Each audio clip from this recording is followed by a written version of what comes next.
आहे की आज नागसेन नगर मैत्री बौद्ध विहार या ठिकाणी मीरामाई नाटकाची पहिली मीटिंग झालेली आहे आणि पहिल्याच मीटिंगला सर्व महिला मंडळ इथे उपस्थित आहेत।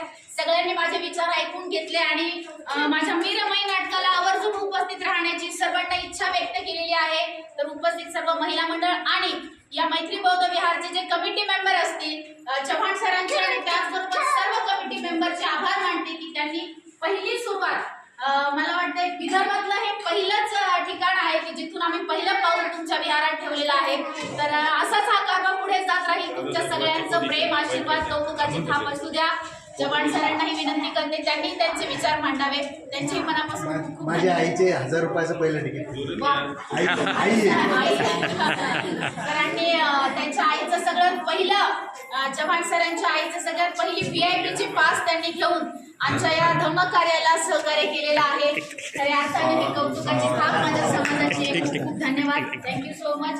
आणि 20 मार्च ही तारीख विसरू नका। त्या दिवशी खूप मोठा दिवस आहे। महाडचा सत्याग्रह झालेला आहे। त्या दिवशी क्रांतीच झाली पाहिजे। तिथं उभं राहायला पण जागा नाही मिळाली पाहिजे अशी अपेक्षा व्यक्त करते। बुलढाण्यातील सर्व भीमसैनिकांनी माझ्या या कार्याला पाठबळ द्यावं एवढीच सगळ्यांना मी विनंती करते आणि थांबते। जय भीम। इंगोले सरांचेही आभार मानते। त्यांनी मला इथं शैलेश कुमार इंगोले सर त्यांनी आम्हाला इथं चांगल्या प्रकारे समाजामध्ये प्रेझेंट होऊन सगळी सुरुवात चव्हाण सरांकडून आणि मैत्री विहारातून झाली पाहिजे असं सरांनी सांगितल्यानंतर आमचं रात्री बोलणं झालं आणि लगेचच मी परत पोहोचले। त्यांचेही आभार मानते। सगळ्यांचे आभार। जय भीम।